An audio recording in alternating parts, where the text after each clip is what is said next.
Bienvenidos a la clase en modalidad distancia correspondiente a la primera parte del módulo 9, que se titula Modos de direccionamiento. Bueno, en este módulo lo que vamos a hacer es de alguna manera continuar lo que comenzamos en el módulo anterior, que trataba acerca de la arquitectura von Neumann.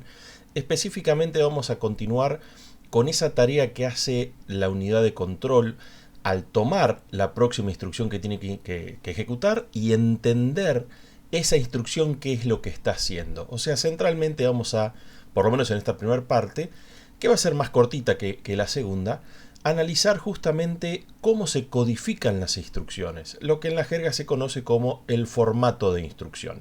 Obviamente para hacer eso primero vamos a repasar brevemente, y ya empezamos, vamos a repasar brevemente los tipos de instrucciones, las categorías de instrucciones que tenemos que considerar. De alguna manera, si uno mira todas las instrucciones que figuran a nivel del set de instrucciones, digamos, del lenguaje máquina de una determinada arquitectura, podemos de alguna manera agruparlas y decir, mira, acá están las de procesamiento. Estas son las que involucran a la ALU, hacen que la ALU compute. También tenemos las instrucciones, vimos las instrucciones de acceso a memoria. Dependiendo de la arquitectura, por ejemplo, de la cantidad de direcciones que permiten las instrucciones de cómputo, direcciones de memoria desde ya, alguna de ellas, por ejemplo, las tipo RISC, las registro-registro, directamente no nos permiten referir a la memoria principal en las instrucciones de cómputo. Entonces, obviamente hace falta contar con una instrucción específica, en este caso LOAD store, que es la que va a estar accediendo a memoria. De alguna manera, eso no es exclusivo de las arquitecturas RISC o registro a registro. Recordarán, por ejemplo, la arquitectura Intel, que es una dirección más registro, también cuenta con una instrucción específica de acceso a memoria. Pero lo mismo pasaba con la arquitectura acumulador único, obviamente también con la arquitectura pila, que también era 0 adres. En todas ellas hay instrucciones específicas de acceso a memoria que son las que te permite el set de instrucciones mencionar una dirección de memoria como uno de sus operandos. Pero también tenemos las instrucciones de transferencia de datos. No lo hemos visto específicamente con un ejemplo, pero también existen. Son las que se utilizan, por ejemplo, para interactuar con, puede ser el disco rígido, pero también dispositivos como el teclado o la pantalla. Hay instrucciones específicas en el set de instrucciones que en lugar de llevar o traer información de la memoria, permiten hacer lo mismo, llevar o traer información, pero desde los dispositivos. Y también, hay que decirlo, hay otra categoría más de instrucciones realmente importantes. Vimos un pequeño ejemplo de estas en las trazas que hacíamos en el módulo anterior, cuando hablamos de las instrucciones de bifurcación, que son las instrucciones de control. Son instrucciones que en general no hacen uso de la ALU, o si hacen uso de la ALU es simplemente para computar de repente una dirección efectiva, pero no mucho más que eso. Digamos, no llevan adelante computación, pero sí son instrumentales justamente en permitir que el programa, bueno, vaya tomando diversos cursos de acción en función de ciertas condiciones. Es decir, que el programa funcione como todos esperamos que funcione, que nos permita tener sentencias condicionales, de repetición, etcétera, etcétera. Esas instrucciones de control lo que hacen esencialmente es alterar el flujo de ejecución. O sea, lo que hacen, trabajan indirectamente, si se quiere, sobre cuál va a ser el valor del program counter. Y en sí son un tipo de instrucciones diferentes a las de procesamiento, a las de acceso a memoria o las que decíamos recién de acceso a los dispositivos. Puede pasar inclusive que instrucciones de la misma categoría necesiten una diferente cantidad de argumentos. Sin ir más lejos, una instrucción de suma en una arquitectura registro a registro como las que vimos necesita hacer referencia a 3 argumentos, ya que se trata de una operación binaria, 2 argumentos de entrada y 1 de salida. O sea, vamos a tener que tener espacio dentro de los unos y ceros que están codificando esa instrucción de suma para por lo menos representar esos 3 argumentos. Y alguna cosa más que, bueno, vamos a ver qué otra cosa más hace falta representar dentro de la instrucción. En contraste, una instrucción del tipo NEG, la instrucción NEG de la arquitectura Intel, ¿no? De una arquitectura un adres más registro, la instrucción NEG lo que hace es calcular el complemento a 2 de su argumento. En esa arquitectura en particular solo especifica un argumento, ya que ese mismo va a ser las veces de entrada y también de salida. O sea, toma el valor que está allí, lo complementa y lo vuelve a escribir en ese mismo, lo vuelve a almacenar en ese mismo registro.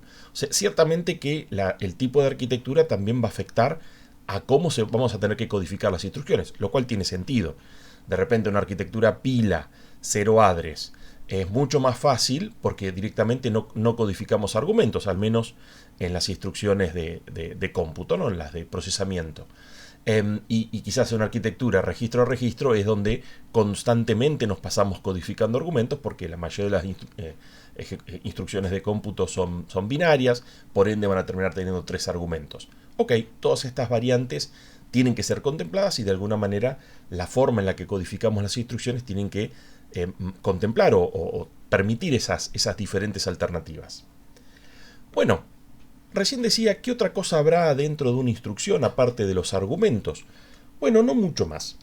A decir verdad, una instrucción, si nos paramos en lenguaje máquina, que es lo que estamos teniendo acá, es lo que estamos teniendo en mente, ¿no? Trabajar a nivel del lenguaje máquina, esencialmente es una secuencia de unos y ceros. No son, como recién poníamos en el ejemplo, claro, en el ejemplo recién usábamos lenguaje de cuarto nivel, lenguaje ensamblador, pero es para que sea más fácil entenderlo. Pero no perdamos de vista que a final de cuentas queremos codificar esas instrucciones expresadas en un lenguaje simbólico a nivel del lenguaje máquina. Y a nivel del lenguaje máquina, no sé si recuerdan, creo que era de la primera parte del módulo anterior, que no son ni más ni menos que unos y ceros las instrucciones en lenguaje máquina. Entonces, bueno, tenemos que ver esos unos y ceros. ¿Qué van a estar representando? En primer lugar, bueno, van a tener que representar también los argumentos, pero en primer lugar, tenemos que codificar de qué instrucción se trata. Tan simple como eso. Algunos unos y ceros, de repente los más importantes, van a terminar codificando de qué instrucción se trata. Tal vez la codificación también refiera de qué categoría es, y después, obviamente, no basta con decir, mira, esta es de procesamiento. No, pará, me tenés que decir con precisión de qué instrucción de procesamiento se trata. Y obviamente el otro componente casi igual de importante es el conjunto de argumentos, tanto de origen como destino, sobre los cuales vamos a llevar adelante la instrucción indicada en el puntito anterior.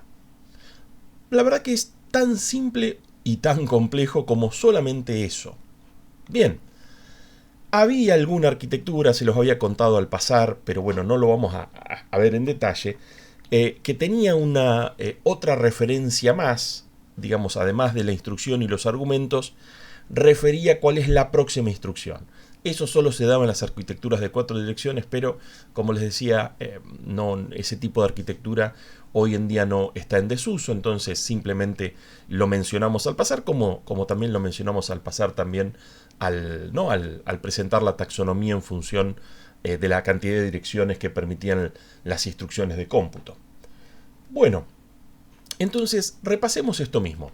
Si tenemos que codificar esencialmente esas dos cosas, ¿no? De qué instrucción se trata y sobre qué argumentos va a estar trabajando, podemos concebir que una instrucción máquina se compone de los siguientes campos. Necesariamente un campo que en la jerga se lo conoce opcode. Opcode es una especie de abreviatura de código de operación, en inglés Operation Code. Entonces quedó opcode, se usa mucho en la jerga de Orga por lo menos, así que lo vamos a llamar el campo de opcode, que puede ser un campo de tamaño fijo o variable. ¿Sí? Ahora vamos a hablar un poco más de eso. Pero en ese campo de opcode, lo que vamos a estar codificando es esencialmente un número. Simplemente un número inclusive sin signo. O sea, no vamos a tener, es decir, positivo, ¿no? Entonces, al ser positivo, no vamos a tener que entrar en la disquisición de si es complemento a la base disminuida, no importa. Ustedes saben, en los positivos todas las representaciones que hemos visto coinciden. Entonces, ¿por qué codifico un número para describir de qué operación se trata? Porque simplemente luego yo voy a tener lo que se llama una cartilla de instrucciones, y obviamente voy a tener una cartilla de instrucciones para cada una de las arquitecturas que uno esté considerando. Esto es así, no es que la misma cartilla sirve para todas. Y en esa cartilla esencialmente tengo listadas las instrucciones. Así que es cuestión de ponerle, no sé si ya viene escrito, al costadito numerarlas y decir, mira, esta es la instrucción 1, esta es la 2, esta es la 3, esta es la 4. Y luego, en el campo de opcode, lo único que tenés que hacer es codificar ese número. Es realmente muy sencillo de hacer. O sea, la dificultad no va a venir por el lado de codificar el opcode, sino que la dificultad va a venir por el lado de, bueno, lo otro que está codificado dentro de una instrucción, que eran, recuerden, los argumentos. Entonces, si tenemos un campo de opcode, un poco por simetría, vamos a tener 0 o más campos argumento. Y bueno, ¿por qué 0 o más? Y dependiendo del tipo de instrucción.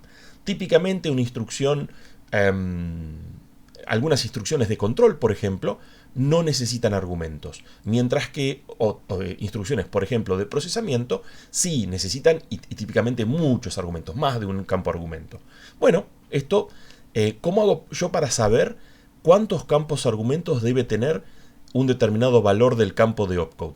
Miro la cartilla, tan simple como eso, ¿no? En la cartilla me va a decir, mira, esta primera operación, el campo de opcode número 22 corresponde a la operación de suma que necesita 2 operandos de entrada, 1 de salida. Inclusive a veces es todavía más específico, como vamos a ver a continuación. Pero digamos, sale de allí, ¿no? Del campo de opcode, el contenido del campo de opcode determina cuántos campos argumento necesitas para esa instrucción en particular. Entonces, ¿qué son estos campos argumento?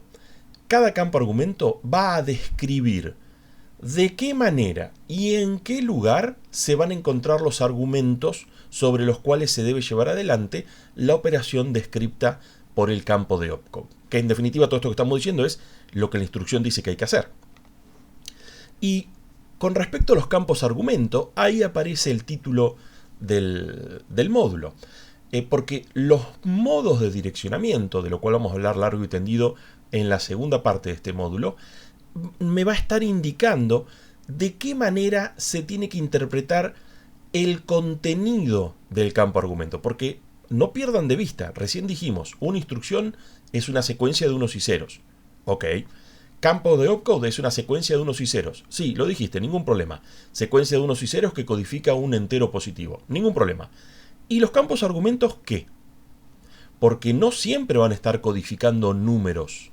Recuerden los ejemplos en el módulo anterior cuando hablábamos de las arquitecturas de n direcciones. Los campos argumentos de las operaciones a veces codificaban registros, a veces codificaban direcciones de memoria, a veces codificaban, bueno, o nada, ¿no? En una arquitectura de cero adres. Así que, atención, ahí va a estar complicada la mano, bueno, nos va a llevar un buen tiempo analizarlo, ya que depende mucho de dónde está el dato sobre el cual querés operar. Y justamente, la manera de describir cómo encontrás ese dato sobre el cual querés operar es lo que llamamos los modos de direccionamiento. Vamos a volver sobre este tema desde ya en profundidad, les decía, en la segunda parte. Pero a esta altura estamos hablando de las instrucciones. Y bueno, un conjunto de instrucciones define o caracteriza lo que llamamos un set de instrucciones. Ahí nos quedó, por ahí jerga de nuevo, set, la palabra set en inglés significa conjunto, así que es, como puse allí, el set de instrucciones es ni más ni menos que un conjunto de operaciones. Tenemos que decidir, cuando vamos a especificar un conjunto, un set de instrucciones, tenemos que decidir cuántas operaciones vamos a contemplar tener a nivel de lenguaje máquina y obviamente cuáles son. También tenemos que tomar la decisión de qué tan complejas van a ser esas operaciones. Recuerden que esto involucra decidir, por ejemplo, si vamos a tener nivel de microprogramación o no. A veces ese nivel 1 directamente no está presente. De hecho, la tendencia hoy en día es abandonar la capa de microprogramación y pasamos directamente del nivel 2 al nivel 0, por así decir. Ejecutamos lo que sería el lenguaje máquina directamente en hardware. Así que esta pregunta es importante porque tenemos que decir, bueno, mira, muy interesante esta operación que me propones tener a nivel de lenguaje máquina, pero ¿sabes qué? La vamos a dejar para una librería. Cuando antiguamente, en la época de las arquitecturas tipo CISC, de set de instrucción complejo, medio que cualquiera que se le ocurría alguna idea, aunque fuera un tanto traída de los pelos, se optaba por implementarla a nivel de set de instrucciones porque se consideraba que de esa manera se evitaba acceder a memoria y qué sé yo, ¿no?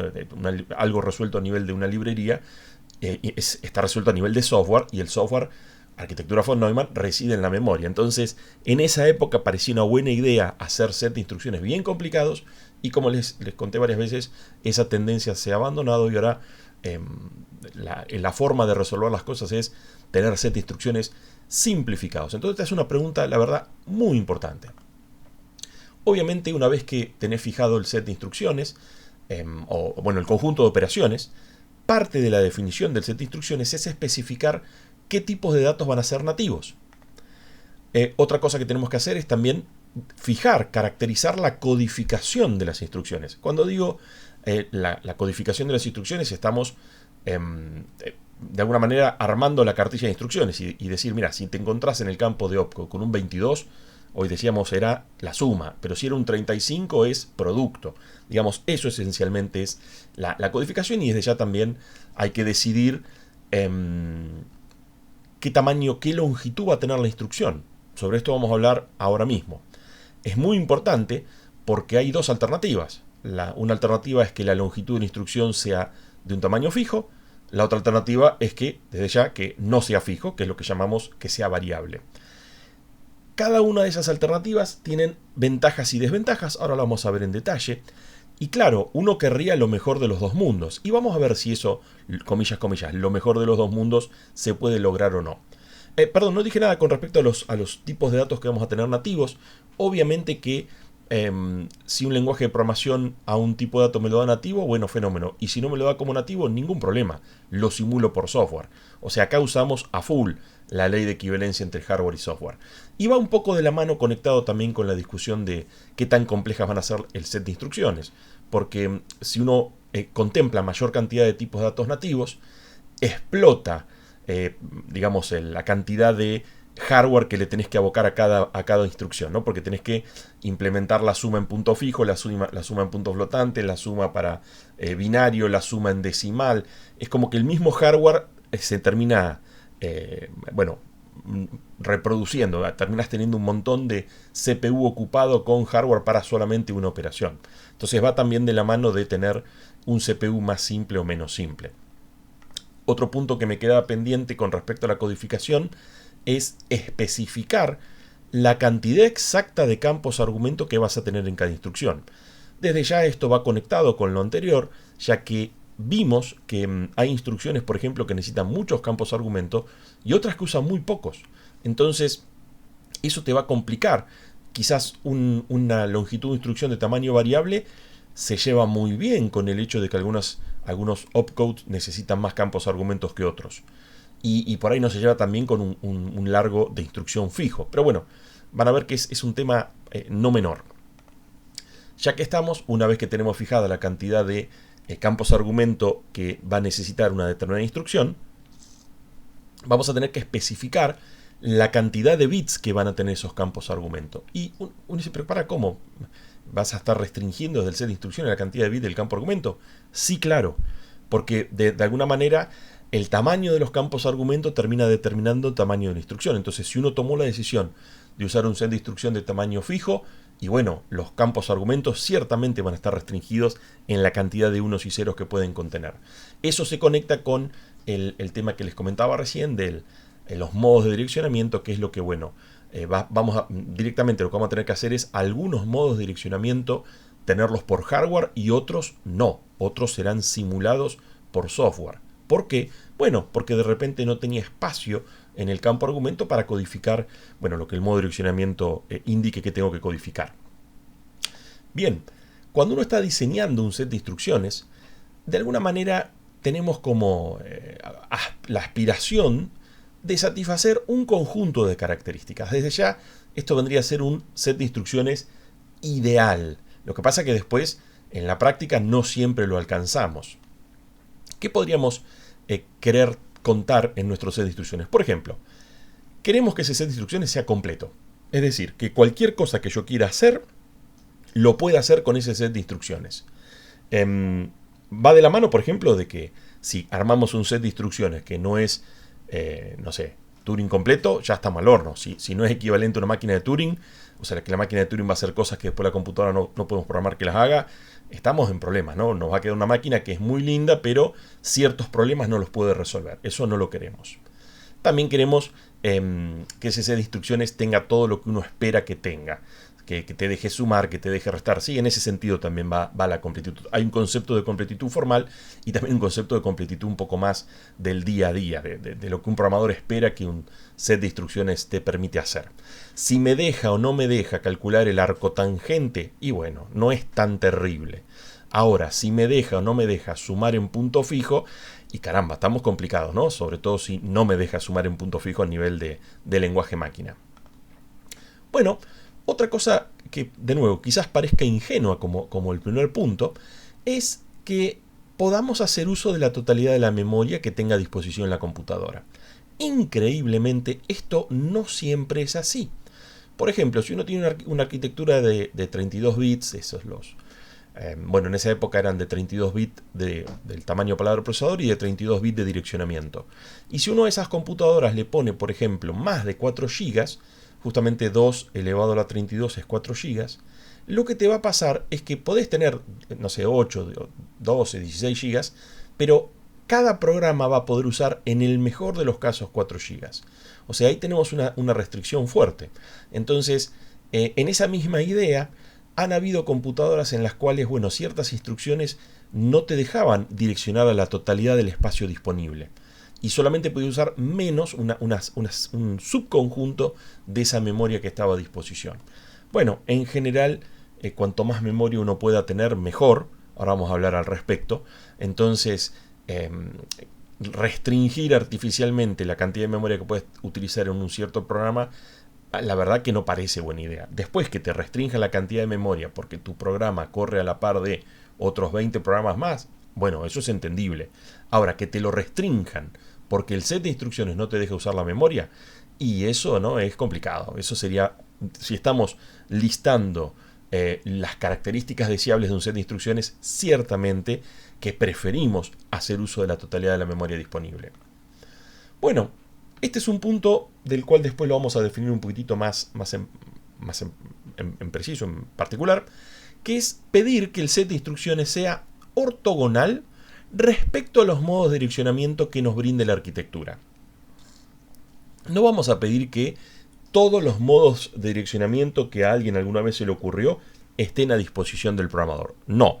Lo que pedimos, de nuevo, en nuestro set de instrucciones ideal, es que cuando hablamos de ortogonalidad es como que no tienen correlación. Lo que querríamos es tener, si vos tenés en la computadora implementado por hardware estos 5 modos de direccionamiento, me gustaría, de nuevo, son características deseables, me gustaría que esos 5 modos de direccionamiento estén a disposición de las 350 instrucciones o 350 operaciones que implementa el hardware o que tenés en el set de instrucciones, digamos. No quiero que haya o no capa de microprogramación. Está bien, me independizo de eso. Esas 350 operaciones que tenés a nivel de lenguaje máquina, quiero que cualquiera de ellas pueda usar cualquiera de los modos a disposición. Eso sería la ortogonalidad. Vamos a ver, cuando lo pensemos un poquito más, ahora a continuación, a ver qué implicancia tiene que sea ortogonal, a ver si me simplifica o no la cosa. Si lo piensan, voy adelantando un poco la idea, porque es una idea, es sutil, entonces a veces las cosas sutiles cuesta agarrarla. ¿Qué necesito yo para que cualquier modo de direccionamiento esté a disposición de cualquier instrucción? Y, de alguna manera, lo que yo necesito es que, síganme, el modo de direccionamiento no dependa de la instrucción. Parece obvio lo que dije, ¿no? Pero vamos a refinarlo un poquito más. Esto quiere decir que el modo de direccionamiento no va a ser consecuencia de los unos y ceros en el opcode. ¿Hasta ahí vamos? Y entonces, ¿de qué va a depender el modo de direccionamiento? Del campo argumento. Bien. Eso significa, acá está por ahí la razón por la cual es complicado que esto sea así, que esto se cumpla. Esto significa que de los n bits que tenga a disposición el campo argumento, voy a tener que reservar 3, 4, 5, lo que sea, para codificar el modo de direccionamiento. Y uno dice, bueno, es lo mismo, porque si lo tenías que codificar el modo de direccionamiento a nivel de la instrucción, estamos en la misma, parecido. Bueno, es verdad, pero tengan presente que a veces las instrucciones tienen más de un campo argumento. Entonces tenés que codificar el modo de direccionamiento en cada campo argumento. O sea, esos bits se repiten. De alguna manera, a donde trato de direccionarlo, ahora lo retomamos esta cuestión, es que si tenemos una arquitectura en la cual los modos de direccionamiento son ortogonales respecto al set de instrucciones, vamos a tener instrucciones de mayor longitud. ¿Sí? Esa es la consecuencia, pero como les decía, es sutil verlo. Espero que vayan atando cabos, si no, ahora volvemos. Alguna vez una profe de pedagogía nos decía que los conceptos son como clavar un clavo en la pared. Es raro que lo puedas clavar de un solo golpe, a menos que tengas pared, no sé, de cartón. Si la pared es de ladrillo, vas a hacer falta varios golpes. Y bueno, por eso decía lo de por ahí repetir. Que bueno, llegado el caso, si alguno de ustedes ya lo agarró a la primera vez que lo digo, es maná del cielo el hecho de poder poner, acelerar un poco la clase, ¿no? Le cambian ahí el factor de aceleración a la reproducción de YouTube. ¿Qué más podemos pedir como característica deseable? Y acá pateamos el tablero. Tener un tamaño fijo de instrucciones. ¿Y por qué eso sería una característica deseable? Recuerden que la alternativa era si era fijo o variable. ¿Y por qué fijo es algo deseable? Bueno, fijo es algo deseable porque simplifica la implementación del ciclo básico de ejecución del CPU. Porque, por ejemplo, si el tamaño de la instrucción está fijo, supongamos 16 bits, 32 bits, lo que fuera, es muy fácil hacer el fetch. Porque ¿qué tenés que hacer? Mirás cuál es el program counter y agarrás, no sé, los próximos 32 bits. Y tenés la certeza de que te trajiste una instrucción. Mientras que si el tamaño fuera variable, y estamos perdidos para hacer el fetch. Me tenés que tráeme, no sé, 16 y vamos viendo. Y después miro y digo, uy, me faltan 8 más. Y me traes 8 más. Y así ahora con estos 24 estoy. Es mucho más complicado el fetch, porque tenés que tener una especie de decodificación adentro de la etapa de fetch. No tiene sentido, ¿no? Si uno justamente hace etapas es después para hacer línea de ensamblaje, hacer pipeline. Entonces, podemos decir que nos interesa que tengan un tamaño fijo las instrucciones porque se lleva mejor, va tomado de la mano a implementar pipeline, o que sea menos pesadillesco implementar pipeline. Pero bueno, nos dejamos de lado, también decíamos que era interesante o que se adaptaba mejor tamaño variable al hecho de que hay instrucciones que necesitan 3 campos de argumento y otros que necesitan 1 y otros que necesitan 0. Vamos a ver cómo reconciliamos esas ideas después de que revisitemos la cuestión esta de la ortogonalidad. Justamente, hablamos de que la ortogonalidad era algo deseable. ¿Y qué es la ortogonalidad? Decíamos que estén todos los modos de direccionamiento, que estén implementados desde ya, a disposición de cualquier tipo de instrucción, o de cualquier instrucción directamente. Esto quiere decir que el set de instrucciones va a ser ortogonal con respecto al modo de direccionamiento cuando esté indicado en el campo argumento. ¿Cuál es el otro caso si no está indicado dentro del campo argumento? Y que esté indicado, por ejemplo, en el campo de opcode. Acá les propongo dos arquitecturas. Una es la PDP-11, que es, bueno, toda la familia PDP. Hubo varias computadoras, creo que habíamos mencionado la PDP-8 porque bueno, había hecho un avance de tener un bus unificado. La PDP-11 fue una computadora muy exitosa con, bueno, tipo CISC desde ya, no todas las PDP eran CISC. Yo no llegué a trabajar con ella, pero los que trabajaban, no sé por qué decían que PDP era una sigla de porquería, no sé por qué tenían esa fijación negativa. Yo viéndola a la distancia es muy elegante, muy bonita, una pieza de museo. Tal vez ahí está la cuestión, ¿no? Los que hayan tenido que trabajar con las cosas que están en los museos de tecnología, ¿no? La debe haber pasado fulero, comparándonos a nosotros que tenemos, bueno, tabletas, celulares y qué sé yo. Esta PDP-11 era una computadora de 16 bits de tamaño de palabra del procesador y recontra CISC, tenían las instrucciones que permitían hacer 2 millones de cosas y bueno, no se privaron de nada y dijeron, ¿sabes qué? Le vamos a meter ortogonalidad. Entonces el propio campo argumento va a estar diciendo qué modo de direccionamiento va a usar ese campo argumento. Muy lindo, está bien, algo válido, pero no pierdan de vista que tener replicado los bits que determinan qué modo de direccionamiento estás usando conduce a que la instrucción sea de mayor longitud. Y eso, atención, vamos a decirlo, eso es algo no deseable. Síganme, ¿es deseable la ortogonalidad? Sí, pero no es deseable que nos queden instrucciones de mayor longitud. ¿Por qué? Bueno, lo conectamos con el módulo anterior, arquitectura de von Neumann. Porque tener instrucciones de mayor longitud hacen que, por ejemplo, la etapa de fetch, en lugar de arreglarse con 16 bits, hoy decía tiene que traer, no sé, 24, 32, 48, 64, o sea, más información tiene que traer. ¿Y qué tan seguido vas a la memoria a buscar la próxima instrucción? Bueno, caramba, arquitectura von Neumann vas muy seguido porque el programa está almacenado justamente en la memoria. Entonces, un tamaño de instrucción de mayor longitud, no digo fijo o variable, simplemente de mayor longitud, sobrecarga, ¿qué cosa? El cuello de botella de la arquitectura von Neumann. Esa conexión entre el CPU y la memoria.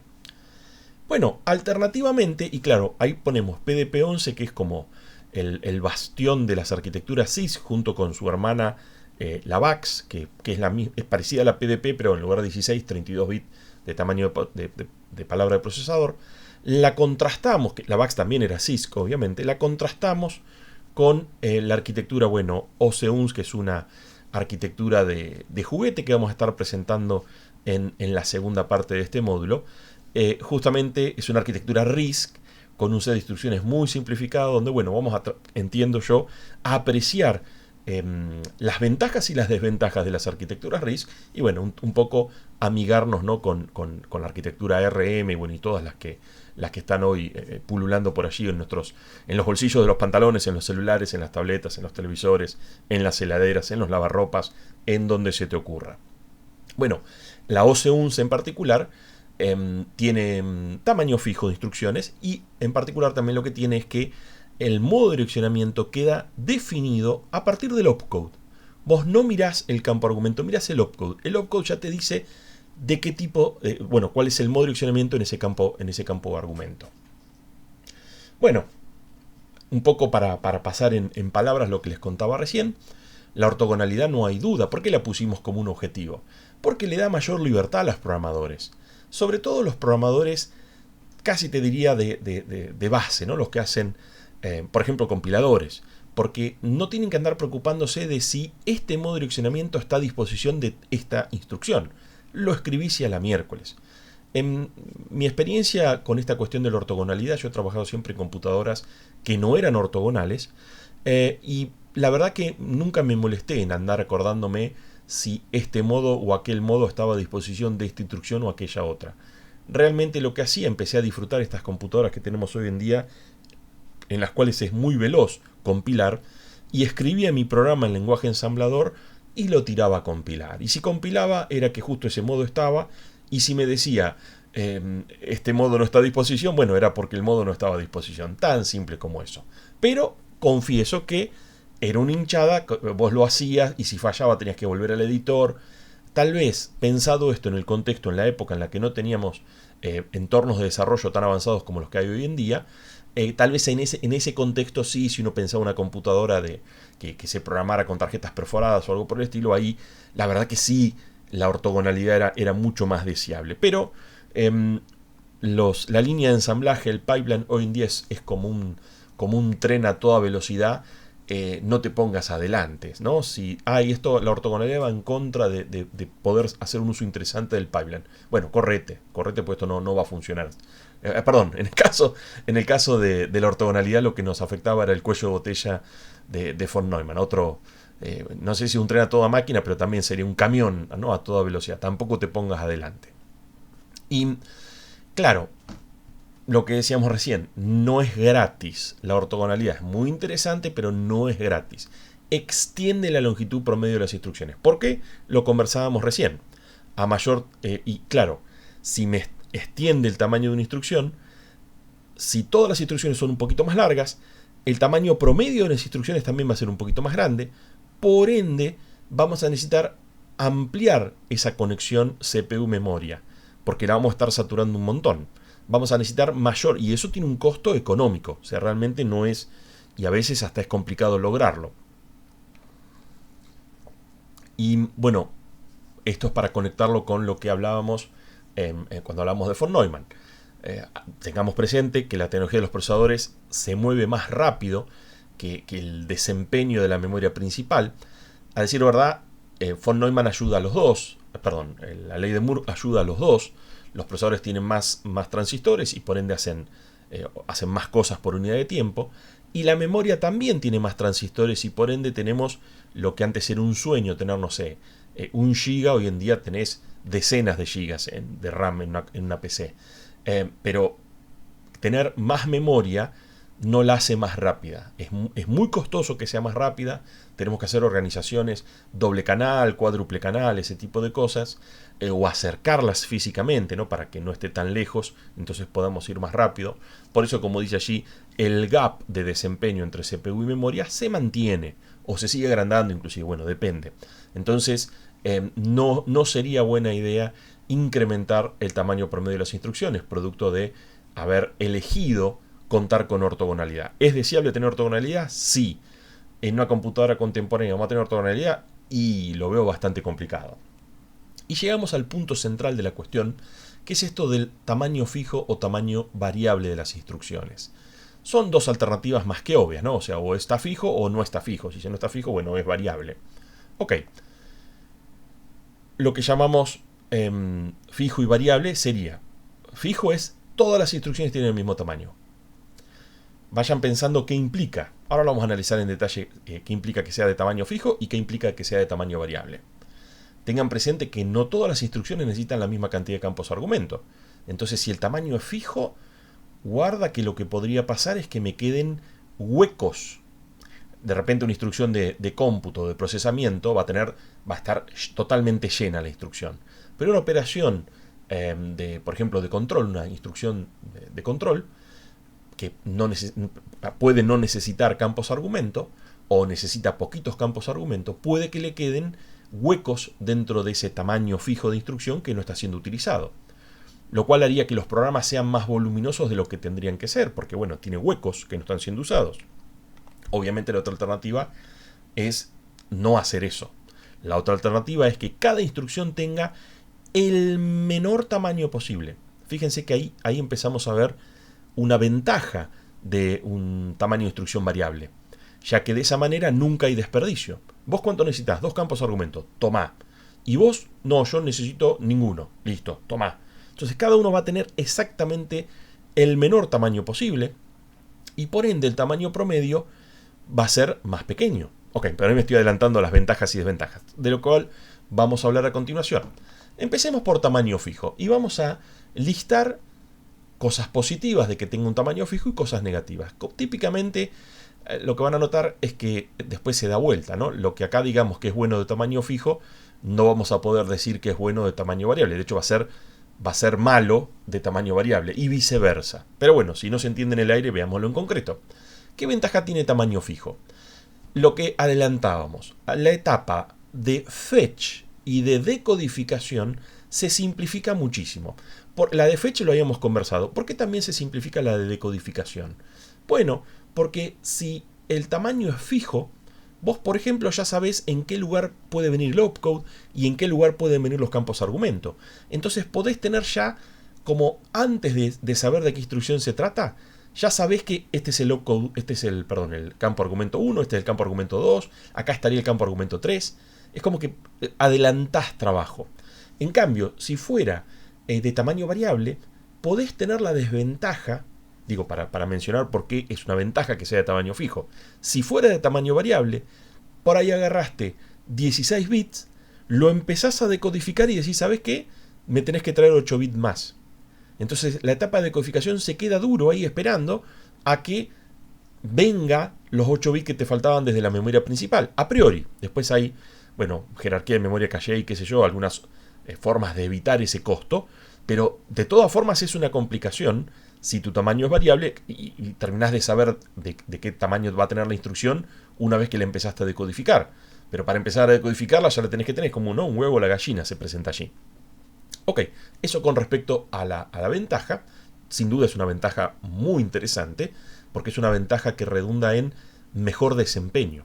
Por otro lado, también tiene desventajas, ya que como el tamaño va a estar prefijado, vas a tener que elegir como tamaño de instrucción la instrucción de tamaño más grande.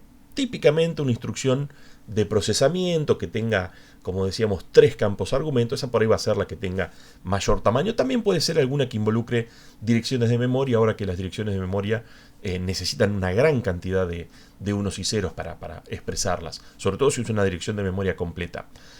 Así que ahí tenemos, eso es una gran desventaja. ¿Por qué razón? Y porque va a ser que tenías instrucciones de 8 bits y algunas de 24, van a ser todas de 24. Entonces estás como saturando, por así decir, el ancho de banda memoria, porque estás teniendo que traer instrucciones de mayor tamaño o de tamaño más grande del que hubiera hecho falta que sea. Otra cuestión conectada a esto que estábamos diciendo es que si ese formato fijo termina teniendo un gran tamaño, recuerden el punto anterior, necesito que tenga el tamaño de la instrucción más grande de todas, se traduce directamente en que te hace falta tener a disposición un amplio ancho de banda memoria. Y recuerden, justamente estamos hablando del cuello de botella de la arquitectura von Neumann. Toda vez que digas, no, esto lo resolvemos yendo a memoria. Bueno, para un cachito. Ir a memoria es el cuello de botella de la arquitectura von Neumann. En la medida de lo posible, si vos me decís, mira, me evito ir a memoria, es algo buenísimo. Recién les decía, la jerarquía de memoria caché, van a ver, lo van a estudiar en detalle en Arqui, pero bueno, seguramente escucharon hablar de la memoria caché. Es una idea extraordinaria por múltiples razones, pero una de esas razones es que evitas ir tan seguido a memoria. Y justamente ir a memoria es el cuello de botella. Entonces, evitar meterte en el cuello de botella siempre y en todo lugar es una buena idea. Hagamos el mismo análisis con el tamaño variable, a ver si nos quedamos con o nos inclinamos por instrucciones de tamaño fijo o por instrucciones de tamaño variable. La de tamaño variable tiene una gran ventaja también, que es que cada instrucción va a ocupar el menor tamaño posible, lo que decíamos recién. ¿Cuánto necesitas? ¿Un campo argumento? Toma, vos tenés exactamente uno. ¿Y vos? Yo necesito 3. Fenómeno. Ahí tenés lugar para 3. Cada uno con su menor tamaño posible. Esto lo que nos va a permitir es que no penalizar. Podemos llegar a tener una instrucción que tenga 3 direcciones de memoria completa de argumento. Y bueno, esa instrucción va a ser gigantesca. Pero después podemos tener instrucciones de control que no tengan campos argumento. Y bueno, ningún problema. O sea, vamos a tener unas instrucciones gigantescas e instrucciones muy cortitas. Esto que estoy contando, mal que mal, es lo que sucede, por ejemplo, en la arquitectura Intel. Obviamente, hacer esto tiene una gran desventaja, que la habíamos visto antes como ventaja. El hecho de que cada instrucción tenga una cantidad variable, ocupe una cantidad variable de bits, complica y posiblemente ralentiza la decodificación. Y tengo que sumar también el fetch, ¿no? Las dos tareas están íntimamente relacionadas. Y claro, en las arquitecturas superescalares, que son prácticamente todas las que tenemos hoy en día, una arquitectura superescalar sería una arquitectura en la cual tenés la chance de, en lugar de hacer una instrucción por unidad de tiempo, te permite hacer más de una. La que te permite hacer una sola operación por unidad de tiempo es una arquitectura escalar. Y a partir del Pentium, estoy hablando hace más de, 20 años, allí ya estamos permitiendo tener más de una operación por unidad de tiempo. Por ejemplo, es muy frecuente que uno pueda hacer 2 sumas a la vez o más de 2 sumas a la vez. Inclusive hasta la ALU de suma a veces funciona a mayor velocidad que el resto del CPU. Todo esto que les cuento son ideas que ya se han puesto en práctica hace bastante tiempo. Así que en una arquitectura superescalar estamos peor. ¿Por qué? Y porque tenés que decodificar no una, sino 2 instrucciones a la vez. Y las instrucciones vienen una tras de otra, síganme. Entonces, si la primera tiene un tamaño variable, ¿dónde empieza la segunda? Y andás a ver. Medio que tenés que decodificar la primera para empezar a decodificar la segunda. Un encordio. Pero bueno, un incordio. En definitiva, sabíamos que en eso nos metíamos. Si queríamos tener que cada instrucción ocupe el menor tamaño posible, sabíamos que se nos iba a complicar la etapa de decodificación. ¿Y con cuál nos quedamos? Es una excelente pregunta que tal vez a más de uno se le esté pasando por la cabeza en este momento. Y la verdad que podemos optar por una tercera alternativa. Ni A ni B. Una cosa que está como a mitad de camino. Ni fijo ni variable. Algo que está a mitad de camino. Esto del camino del medio es una frase que sale de... Bueno, en muchos lados se lo usa.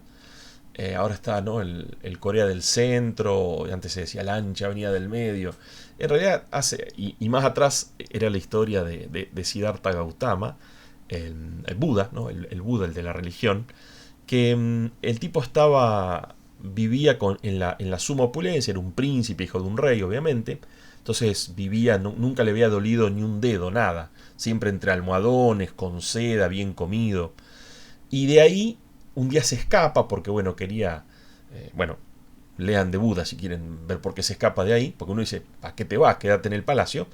Y se va como al otro extremo, ¿no? Porque recién estábamos todo como entre algodones y se va a vivir en medio de una jungla, comía, no sé, tierra, obviamente después estaba barbudo, pelo largo, parece que estaba como nosotros con medio de la cuarentena. Pasó esas carencias terribles y la verdad que lo que no encontró en la opulencia tampoco lo encontró en esa carencia de todo. Y estaba meditando, el tipo estaba meditando, pero bueno, le dolía la panza del hambre, qué sé yo. Y por el río, uno de los tantos ríos que hay ahí, creo que en la India, no me acuerdo bien dónde, venía un tipo, un profesor de música, y venía el alumno tocando, no sé, una cítara, no sé qué diablos tocaba, un instrumento así asiático. La cuestión es que estaba tocando mal, entonces el maestro lo retaba y le dice, no, ajustá la cuerda, dice, porque si está muy tensa la cuerda, se rompe el instrumento. Y si está muy blanda la cuerda, no suena el instrumento. Dice, tiene que tener la tensión exacta. Es increíble cómo esa frase, que es una frase hasta tonta, en este muchacho, que era un tipo realmente muy inteligente, le hizo entender que no eran los extremos, no conducen a nada, que tenía que encontrar como un balance, que encontrar el camino del medio. No sé por qué cuando estaba armando esta transparencia se me ocurrió que se aplicaba, porque el camino no es hacer que las instrucciones tengan un tamaño fijo, y tampoco es hacer que las instrucciones tengan un tamaño variable. Hay una solución a mitad de camino que trata de alguna manera de sumar lo mejor. Y recuerden, había cosas positivas de tamaño fijo y cosas positivas de tamaño variable. ¿Qué tal si pudiéramos sumar lo mejor de fijo y variable, pero no sumar lo negativo? Bueno, ¿no? ¿Dónde firmo? Ok, tratemos de hacer eso. Tratemos de implementar en lo que respecta a codificación de formato de instrucciones el camino del medio. Yo no sé si Buda, después el tipo, Buda se iluminó, no es como un, no sé, como, ¿no?, un Zoroastro, un Jesús. Entonces, tal vez cuando se iluminó, vio que a futuro se iban a inventar las computadoras y habrá sonreído diciendo, mira, esto que estoy diciendo acá para la filosofía se aplica también a la codificación de instrucciones. Pero bueno, es incomprobable. Entonces, a mí me gusta pensar que sí, entonces acá estamos. ¿Cómo funciona esto? Bien, si en un cierto formato de instrucciones fijo, vos tenés a disposición K+N bits. ¿Por qué K+N? Porque trazaste la raya. Decís, mira, te dejo K bits para codificar el opcode. Ya en ese punto, inmediatamente, sin seguir, sabemos que si me das K bits para el opcode, voy a poder tener ¿cuántas instrucciones? Si me das K bits, las combinaciones de esos K bits, ceros y unos en esos K bits, 2 elevado a la K. O sea, si me das K bits, 2 elevado a la K, instrucciones posibles. Y con los n bits, bueno, hagamos de cuenta que es un único operando, un único campo de argumento, simplemente para hacer más fácil el análisis. Decíamos, voy a tener 2 a la K operaciones, instrucciones, o bueno, sí, operaciones, y referir a lo sumo 2 a la n locaciones de memoria, porque bueno, este único operando, no estamos hablando todavía de modo de direccionamiento, entonces vamos a pensar que está refiriendo una dirección de memoria. Noten que si yo quiero tener más instrucciones, se me activa lo de, o pierdo mejor dicho, lo de referir a la totalidad de la memoria, porque le saco, si hago más chico n para agrandar k, bueno, en algún punto voy a dejar de poder referir la totalidad de la memoria que tengo a disposición, que era, recuerden, era uno de los objetivos de diseño. Entonces, ahí está la cuestión. Si yo hago muy grande n para poder referir la totalidad de la memoria, puedo caer en el problema de tener un pequeño k, y tal vez tener un set de instrucciones no completo. Y recuerden, tener un set de instrucciones completo también era un objetivo de diseño. Claro, ¿qué tal si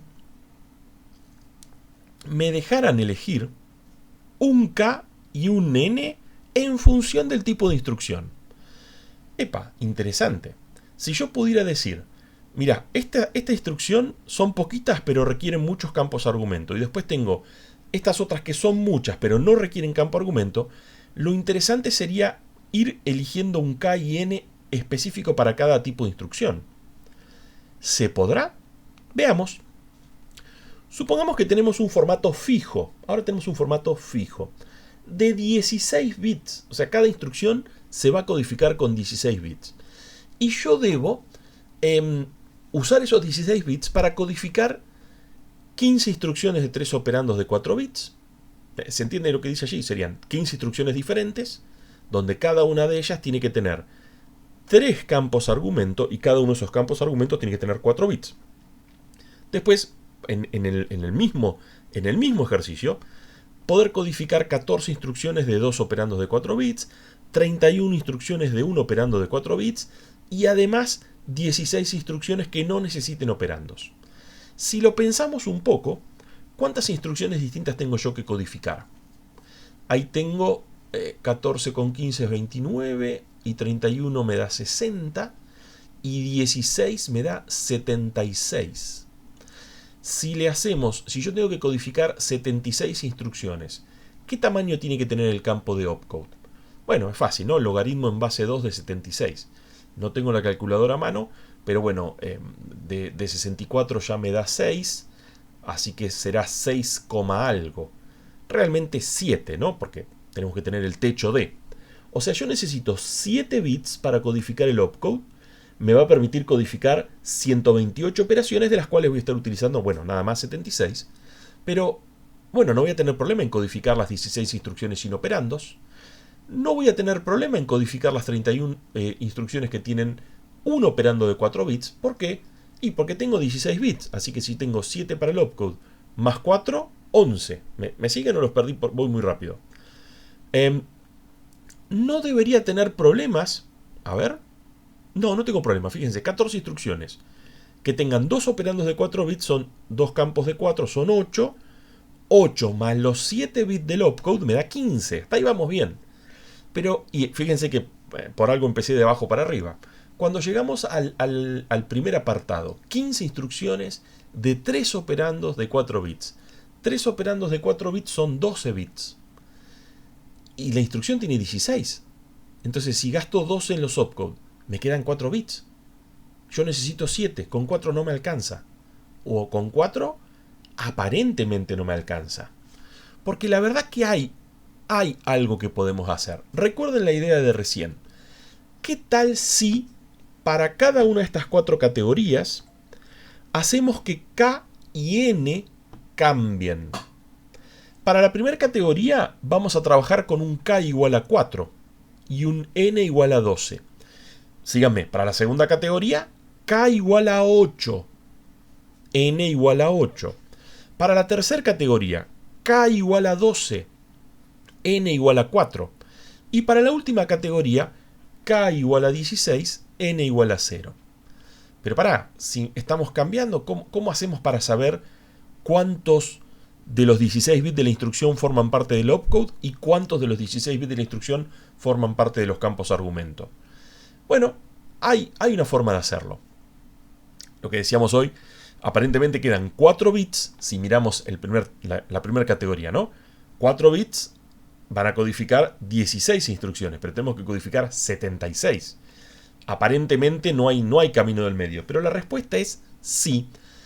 Y el camino del medio en la codificación de un formato de instrucciones se la denomina, es la técnica de expansión del opcode. Va de la mano de lo que decíamos antes.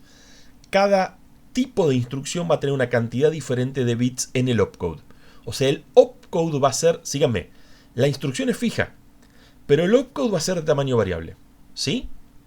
De nuevo, la cantidad de unos y ceros de la instrucción es fija. Lo que va a cambiar es la cantidad de unos y ceros del opcode. Y, obviamente, consecuencia de que cambie la cantidad de unos y ceros del opcode, también va a cambiar la cantidad de unos y ceros del campo argumento. Entonces, el caso difícil era el primero. El primero me pedía 15 instrucciones de 3 operandos, 3 campos argumento, cada uno de esos campos argumento de 4 bits. Entonces, empecemos asumiendo que los primeros 4 unos y ceros forman el opcode. Y los restantes, los restantes 12 unos y ceros son los tres campos argumento. Si yo tengo 4 para el opcode, tengo 16 codificaciones. Pero el ejercicio de recién me pide 15. A propósito me pide 15. Como me pide 15, me queda una combinación de unos y ceros, me queda un opcode que no está codificando una instrucción de las que necesita 3 campos argumento. Bueno, por una cuestión de no volvernos locos, voy a codificar del 0 al 14, del 0000 al 1110, del 0 al 14, codifico las 15 instrucciones que necesitan 3 campos argumento. Pero el opcode 1111 va a tener una interpretación especial. ¿Cuál va a ser esa interpretación especial? La interpretación especial es: necesito más bits para saber de qué instrucción se trata. Y no hay problema, porque como ya codifiqué las 15 instrucciones que necesitaban 3 campos de 4 bits, 3 campos argumento de 4 bits, las restantes necesitan ¿cuánto? A lo sumo 2 campos argumento. Por ende, me quedaron 4 espacios dentro de la instrucción que voy a poder utilizar para codificar la instrucción, justamente, el opcode. Bueno, como dice allí, el opcode 1111 podría ser interpretado como: necesito agarrar 4 bits más, que están disponibles. ¿Por qué? Porque las restantes instrucciones que no son de la primera categoría, todas tienen a lo sumo 2 campos argumento. La de 3 campos argumento ya fue codificada. Sé que por ahí es difícil verlo, a ver si lo ponemos gráficamente.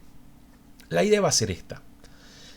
Ciertamente los primeros 4, a ver si el ratón por acá, los primeros 4 bits siempre van a estar codificando el opcode, pero cuando estos primeros 4 estén codificando este opcode especial, el opcode 15, voy a salir a buscar acá en los segundos 4 bits un opcode. Bueno, en realidad lo que se denomina justamente una expansión de opcode. ¿Por qué dice C o uno ¿no? exclusivo? Expansión de opcode. Claro, porque de 0 a 14 estos segundos 4 bits codifican el tercer campo argumento, pero si estos de acá son 15, estos de acá van a codificar no el tercer campo argumento, porque no lo necesito, van a codificar el segundo, bueno, la expansión del opcode, mejor dicho, la expansión del opcode. ¿Y por qué dice acá expansión de opcode, expansión de opcode? Bueno, porque si se acuerdan, había, ya tanto de memoria no me acuerdo, creo que eran, de este eran 16, de este eran 14, de las que necesitan 2 eran 14, de los que necesitan 3 sí eran otra vez 15, y después había 16 de los que no necesitan ninguno. Veámoslo, sigámoslo desarrollando este ejercicio. Nos queda de esta manera: se puede llegar a codificar con una instrucción de tamaño fijo de 16 bits esas 76 instrucciones que habíamos planteado, bueno, en el ejercicio que disparó este análisis. Las primeras 15 se codifican como dice allí. Fíjense que tenemos 15 opcode del 0 al 14 y 3 campos argumentos de 4 bits. Después tenemos, fíjense esto, vamos a estar codificando operaciones, instrucciones que necesitan 2 campos argumentos de 4 bits. Vamos a tener 14. Por eso llegamos desde el 000 hasta el 1101, que 1101 es 13. Del 0 al 13, 14 instrucciones que necesitan 2 campos argumento. Y presten atención, ¿qué me quedó libre? Habíamos dicho que acá arriba me había quedado libre solamente el 1111. Acá, como son 14, me quedaron libres 2. ¿Sí? ¿Me quedó libre qué cosa? El 1111, obviamente, acá no, serían estos bits de acá. El 1111, pero también me quedó libre el 1110. O sea, lo que codifica el 14 y el 15 si lo decimos en base 10. Entonces tengo 2 opcode reservados. ¿Y para qué los voy a usar esos 2 opcode reservados? Recién me había equivocado, porque para las operaciones con un solo campo de 4 bits, un solo campo argumento de 4 bits, necesitaba creo que 31. Entonces ahí vamos a tener, fíjense, vamos a estar codificando. En el primero tiene que estar necesariamente el 1111. Y en el segundo hay 2 opciones. Puede estar el 15 o puede estar el 14. En función de cuál de estos dos esté, vamos a estar acá sí codificando prácticamente lo que sea. Entonces tenemos, con el 1110 hay 16. Y con el 1111, bueno, vamos a hacer 15. ¿Por qué 15? Bueno, porque necesitaba 31, ¿no? 16 más 15 da 31. Y sobre todo porque necesito guardarme el todos unos en los primeros 4 bits, todos unos en los segundos 4 bits, todos unos en los terceros 4 bits, para codificar ¿qué cosa? Las 16 instrucciones que no tenían campos argumento. Sí, si están pensando, está justo hecho a medida y si yo llegara a necesitar una instrucción más, vuela todo por los aires. Tienen razón. Es un ejercicio totalmente traído de los pelos para presentar la idea de la expansión de opcode, pero realmente se la puede usar en cualquier contexto. Es una gran idea, bueno, lo del camino del medio de Siddhartha Gautama y de lo de la expansión del opcode, que es el camino del medio aplicado a la definición a la caracterización del formato de las instrucciones. En síntesis, el tamaño variable, estábamos hablando de tamaño variable de las instrucciones, ahora hablamos de los campos argumento. Típicamente vamos a necesitar por ahí menos bits para codificar un registro que una dirección completa de memoria. ¿Por qué? Bueno, por la sencilla, las dos son direcciones, ¿no? Una es una dirección en el banco de registros, la otra es una dirección en la memoria principal. La razón por la cual necesito menos bits para codificar un registro que una dirección completa de memoria es que normalmente tengo un puñado de registros. Tendré 16, tendré 32, a todo furor 64, 128, qué sé yo, 256. Con 8 bits me arreglo. Ahora, ¿qué computadora tiene 256 bytes de RAM? Ninguna. Normalmente, y hoy en día, 32 bits, ¿no? 4 GB. Y 4 GB es poco. Por ahí necesito direcciones con más bits. No es de extrañar que haya direcciones, no sé, de 40 bits, 38 bits, 36 bits. O sea, son muchos más que 8. Por esa razón, y cuando decíamos una arquitectura con 256 registros, me estoy cubriendo también, porque bueno, Intel a disposición del usuario tiene apenas 16 registros. Es verdad que puertas adentro tiene muchos más, pero de los que tenemos que codificar en el campo argumento, con muy poquitos bits nos alcanza. Bueno, la expansión de opcode justamente nos permite que coexistan operandos de distinto tamaño, que en la misma instrucción, inclusive de tamaño fijo, puede coexistir por un lado campos argumento que tienen registro con campos argumentos que tienen direcciones completas de memoria. Es verdad que si pudimos aplicar expansión de opcode, estamos resolviendo el tema de la existencia de tamaño variable de los campos argumentos sin sacrificar desempeño, porque no estamos complicando el proceso de decodificación. La verdad que incluso cuando tenemos una cantidad variable de bits en el campo de opcode, no dejamos de calificar como un formato de instrucción de tamaño fijo, porque la cantidad de bytes que yo tengo que ir a traer de memoria para decodificar una instrucción no cambia siempre. En el ejemplo recién, por ejemplo, 16 bits. En el ejemplo más realista, por ahí 32 bits. Pero se sabe de antemano, antes de decodificar la instrucción, tenga o no expansión de opcode, vamos a saber qué tamaño tiene, porque bueno, el tamaño en bits está fijo. Y bueno, justamente esto nos lleva a los modos de direccionamiento, ya que con pocos bits podemos codificar gran cantidad de instrucciones que hagan uso de pequeñas constantes o de los registros del procesador. ¿Por qué? Por lo que decíamos recién, una dirección completa de memoria tiene una barbaridad de bits. Entonces, con poquitos bits, con una instrucción que no sature el cuello de botella de la arquitectura von Neumann, la verdad que nos vamos a arreglar con una cantidad acotada de instrucciones que hagan uso de pequeñas constantes, o sea, constantes definidas con pocos bits, o el banco de registros del procesador. Claro, si tenemos operandos que están en memoria principal, no podemos afirmar lo mismo. Se complica y mucho tener campos argumento que hagan referencia a direcciones completas de memoria. Un poco por eso aparecen las arquitecturas en las cuales un programa no puede referir a la totalidad de la memoria. ¿Por qué? Porque el campo argumento en el cual uno guarda la dirección de memoria está restringido y tal vez por esa razón no alcanzas a direccionar la totalidad de la memoria. Lo cual lo volvés loco al pobre programador. El programador se vuelve loco por la dificultad de programar y encima por los vericuetos de la arquitectura en la cual está programando. Pobre hombre o pobre mujer. Bueno, y esto es algo preocupante, porque no sé si ustedes también ya se han formado esta opinión. Hay una cierta correlación entre el desempeño de una computadora y la cantidad de memoria principal que tenés a disposición. Si algún amigo, a mí me ha pasado varias veces, que dicen, mirá, estoy armando esta computadora, ¿qué opinás? Pues, siempre arrancan diciendo, vos que sabes de computación, ya les va a pasar a ustedes si es que no les pasó ya a esta altura del partido. Y una recomendación con la cual no te puedes equivocar es siempre ponele más memoria. Che, ¿qué puedo hacer para que esta computadora ande más rápido? Y ponele más memoria. Ponerle más memoria no falla nunca. Esa correlación está. Y bueno, ¿con qué se conecta? Bueno, lo van a estudiar bien en profundidad más adelante en la carrera, en sistemas operativos. Cuando la computadora se queda sin memoria RAM, sin memoria principal, se tendría que prender todo fuego, pero bueno, le encuentra la vuelta haciendo uso de parte del disco rígido, lo transforma como si fuera una especie de RAM. El disco rígido tiene un desempeño, como vamos a ver más adelante en la materia, sensiblemente menor que la memoria principal. Por ende, si teniendo más memoria principal evitas hacer uso del disco rígido como si fuera memoria principal, la verdad que vas a notar que está más desahogada la computadora. Y si tenés la mala suerte de que tu computadora, por quedarse sin memoria principal, empiece a usar el disco rígido como si fuera memoria RAM, ahí se degrada notablemente el desempeño.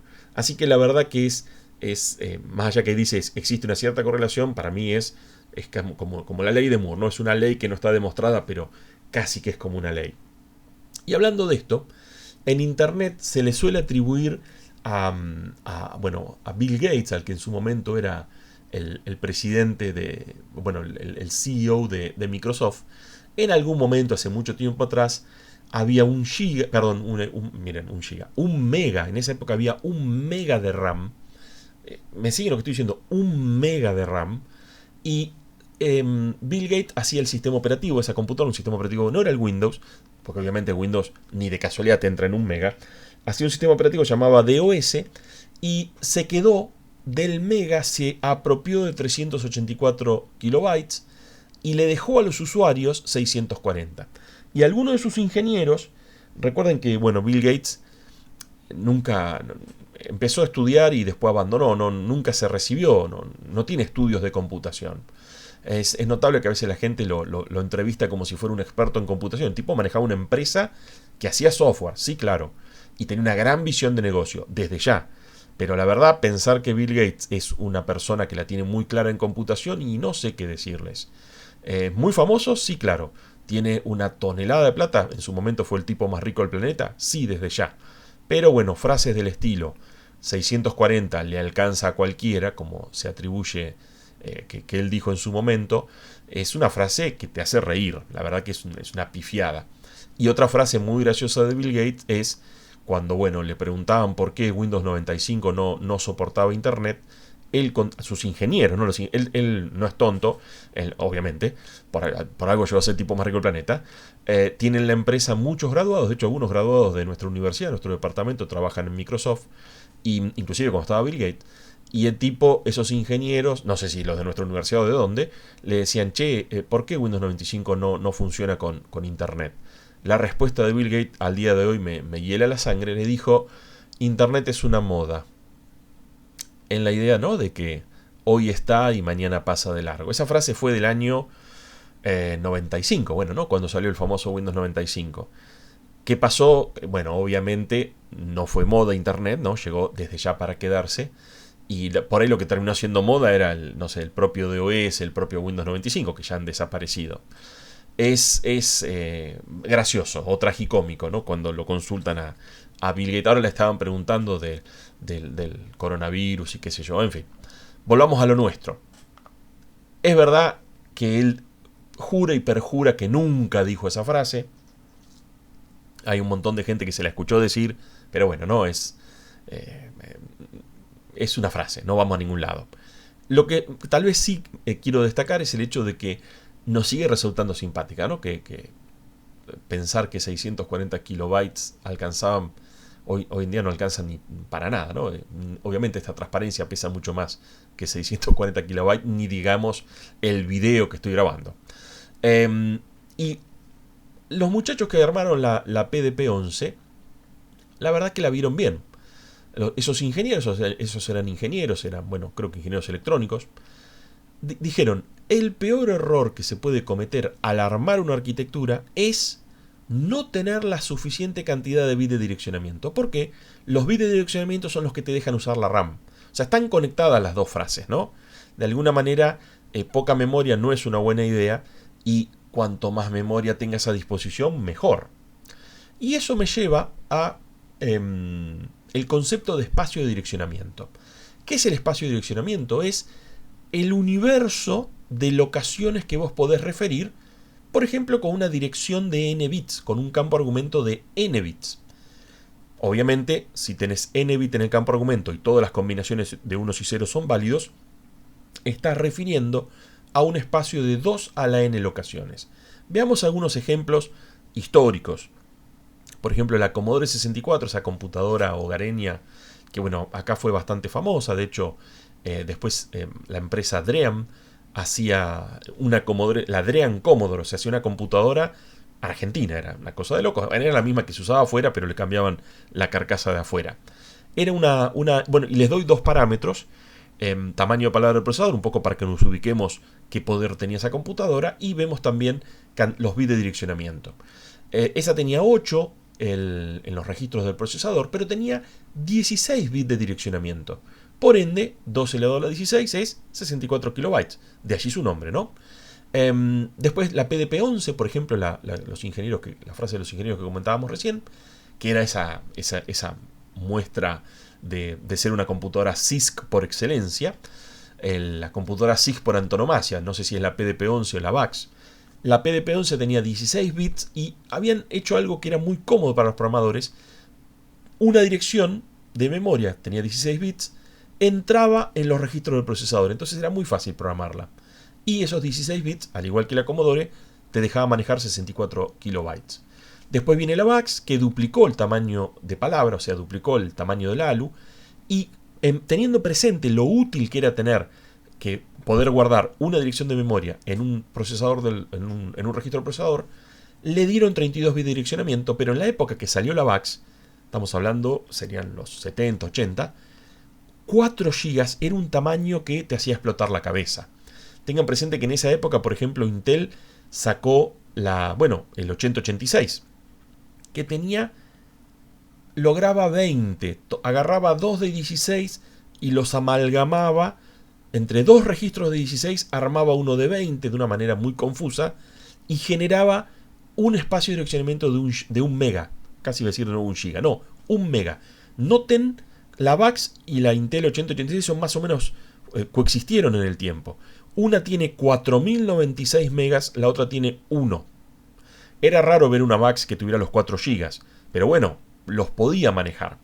De hecho, Intel rápidamente reconoce la metida de pata y fíjense que sale, una 80-186, que no la tengo en la tabla, salió la 286, que esa también fue muy famosa, y tenía los mismos 16 bits de tamaño de palabra del procesador, pero ahora los dos registros de 16 se amalgamaban en una dirección de 24.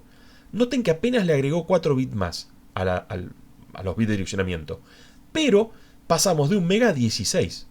Ya poder tener 16 megas de RAM era una barbaridad en esa época. Y noten como que reconocen, los muchachos de Intel nunca fueron pavotes, enseguida fueron a 32 bits de tamaño de palabra del procesador y lo acoplaron a 32 bits de direccionamiento. Ahora te entraba una dirección exactamente en un registro. Noten que la computadora, la 8086 o la 286, no podías, necesitabas dos registros para una dirección, volviendo loco al programador que trabajara en lenguaje máquina o en lenguaje ensamblador. El assembler de la 386 es mucho más amigable a los programadores y lo vamos a estar usando típicamente para mostrar ejemplos de programación en lenguaje ensamblador. Si se preguntan dónde estamos parados hoy estamos parados en la arquitectura que el que hizo punta fue AMD, pero es la la arquitectura de 64 bits de las computadoras de escritorio, que tiene 64 bits de... Se invirtieron las cosas, ¿no? Antes eran más bits de direccionamiento y menos de tamaño de palabra, y ahora tenemos, si uno le pusiera 64 bits de direccionamiento a una computadora, 2 elevado a la 64 es un número, es una locura de la cantidad de RAM que te permite manejar eso. Entonces, tenemos, sí, queremos tener más bits en la ALU, pero la verdad que no necesitamos. Fíjense, ahí hice las cuentas. 36 ya me deja tener 64 GB de RAM, que no está nada mal. Eso es típicamente las computadoras de escritorio normal. 64 GB en un servidor por ahí es poca RAM, en un servidor físico, no estoy hablando del cloud. Entonces, le agregan algunos bits más, creo que con 40 te daba un peta, no, perdón, con 40, ya me perdí yo, te daba un tera, 40 bits es un tera de RAM está más que decente, pero si llegas a tener, por ejemplo, 52 bits, en algunas arquitecturas viene, te deja tener hasta 4096 teras de RAM. Ok, ya ahí estamos yéndonos al diablo, y ni que hablar de 48 a 64, que bueno, llegas a tener exabytes, ¿no? Son miles de, o sea, millones, ya me estoy perdiendo, son millones de gigas, no, millones de teras, unos números obscenos que tal vez ya un exabyte o un petabyte es muchísimo para disco rígido, imagínense para RAM. O sea, ciertamente estas arquitecturas por ahí ya están como levantando la vista y pensando en ser relevantes de acá a 10, 20, 30 años. No es que hoy en día necesitamos esas barbaridades de cantidades de RAM. La verdad que 64 GB estamos más que bien para bueno, lo que hacemos hoy con las computadoras. Así que este es el concepto de espacio y direccionamiento, y un poco lo que va a conectar al tema que vamos a empezar a desarrollar en la segunda parte es que al crecer n, como vimos allí que fue creciendo, se empezaron a explorar alternativas para que ese campo argumento no fuera tan voluminoso. Una posibilidad era directamente evitar que las instrucciones hagan referencia a locaciones de memoria. Lo vimos. Una arquitectura registro a registro impide que las instrucciones de cómputo, que son las que suelen tener múltiples campos de argumento, refieran a la memoria. Otra posibilidad es, algunas arquitecturas lo hicieron, implementar alguna forma de expansión de signo. Entonces vos de la dirección guardás solo los bits tal vez menos significativos, y después, aunque no tengas una dirección completa, se la extiende esa dirección hasta la cantidad de bits que necesites en esa arquitectura. Es un engañapichanga, porque ciertamente no estás refiriendo la totalidad del espacio de direcciones. O sea, vos decís, mira, tenés 1 giga, pero podés trabajar nada más con 64 megas. Bueno, por ahí te alcanza y no pasa nada, o por ahí te quedas corto, y uno dice, bueno, no me alcanza, no lo puedo hacer.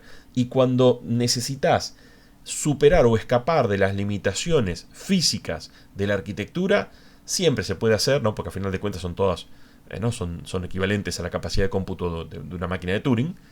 Lo que pasa es que se recarga, lo que no haces en hardware, lo terminás teniendo que hacer en software.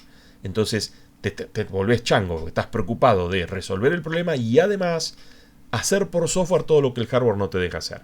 Entonces, la verdad, muy linda solución, pero no me gusta. Déjame realmente acceder a la totalidad de la memoria.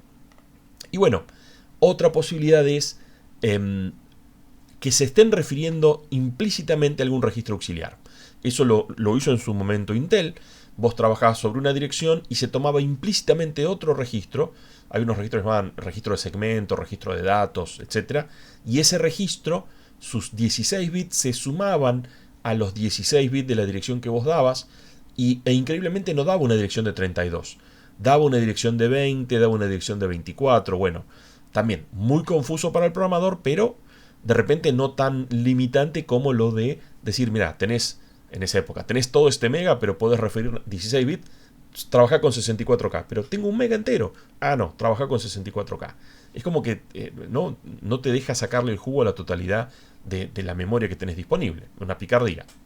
Pero bueno, esto justamente es el tema central con el cual vamos a abrir la segunda parte. Nos quedó un poquito más corta esta primera, pero es simplemente para no cortar a la mitad del desarrollo de un tema. Que vamos a arrancar justamente hablando de qué es esto de los modos de direccionamiento y qué modos de direccionamiento suelen estar a disposición en las arquitecturas de hoy en día.